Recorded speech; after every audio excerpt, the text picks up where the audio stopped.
السلام عليكم ورحمة الله وبركاته. اللهم صل على سيدنا محمد في الأولين، وصل على سيدنا محمد في الآخرين، وصل على سيدنا محمد في كل وقت وفي كل حين. أهلا ومرحبا بكم متابعي نصائح المربيين في كل مكان. تحية طيبة لكل اللي بيتابعنا من داخل مصر وخارج مصر. فيديو النهاردة إن شاء الله هكلمك لو عندك عجل إزاي تحسب العلفة بتاعته، وهتمشي معاه كم وجبة في اليوم. ماشي. العجل طبعا معروف، ماشي، العلفة بتاعته بتبقى 2.5% من وزنه. بمعنى ايه؟ بمعنى ان كل 100 كيلو ليه 2 كيلو ونص. يعني لو وزن حاجة عندك 100 كيلو، ماشي، لها 2 كيلو ونص في اليوم. واصله لك؟ ده العلف بتاع اللي انا بعمله اهوت، اللي كنت عامله اخر مرة. ماشي. العلفة ليها 2، ال 100 كيلو ليهم 2 كيلو ونص.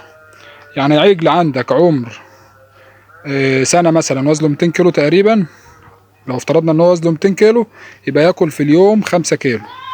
تقسمهم بقى 2.5 و2.5، ده الافضل. يعني 2 كيلو ونص الصبح و2 كيلو ونص بالليل. ويفضل اللي هو كل 12 ساعة. يعني مثلا لو الساعة 8 الصبح علفت الساعة 8 الصبح، يبقى تعلف الساعة 8 بالليل. تمام. حاول الدنيا تبقى متنسقة معاك ويبقى فيه ايه، انتظام في المواعيد. ده بالنسبة للعلف. 2.5% من وزن. في ناس بتعمل 2% برضه، وده حاجة عادي مفيش مشكلة. بس هو انا بفضل 2.5، يبقى بزيادة سنة مش هتفرق معايا في حاجة قوي. يعني لما تكون حاجة بزيادة مش مشكلة، بس ما تزودش على 2.5، لان لو زودت على 2.5 هيبقى كله طالع في الفاضي. تمام. هي بتتقدر كده. وزن 100 كيلو ل 2 كيلو ونص في اليوم. تقسمها مثلا كيلو ربع كيلو ربع. وزن 200 كيلو يبقى 5 كيلو، يبقى 2.5 الصبح و2.5 بالليل. تمام. ده العلفة لأي بهيم عامة. وهكذا تزود بقى انت بقى 300 و400 و500 وهكذا. انت بقى تحسبها زي ما انت ايه، زي ما انت هتمشي على النظام اللي انا قلت لك عليه ده كده. 2.5% من وزن البهيم. حاول تقدره كده نظرا، او تجيب حد يقدره لك مثلا تقريبا يبقى في حدود كام. وان زاد مثلا جرامات يعني او قل جرامات عادي، ما تقلقش. يعني مش اللي هي حاجه غلط يعني. ماشي.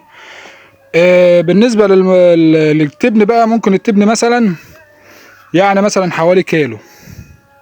تمام. ممكن ياخد له كيلو، ممكن ياخد له نص، حسب البهيم اللي قدامك. شوف هو بياكل قد ايه، حسب اكلته هو، حسب ايه ميزانه، حسب حجمه.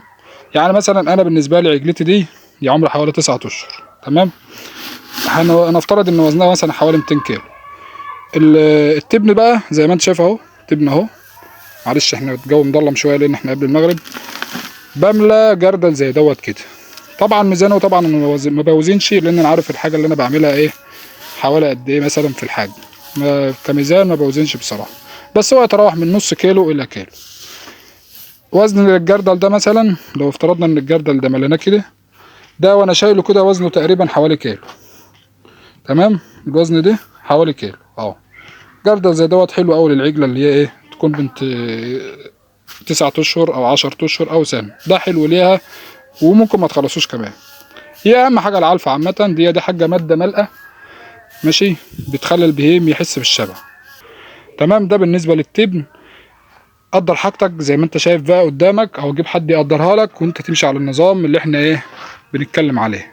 حد عنده سؤال برضو، عشان برضو الناس اللي بتسأل اسئلة في الكومنتات، اي حد عنده سؤال ابعت لي على الواتس او اسأل في الكومنتات وانا هرد عليك ان شاء الله. تحياتي لكم والسلام عليكم ورحمة الله وبركاته.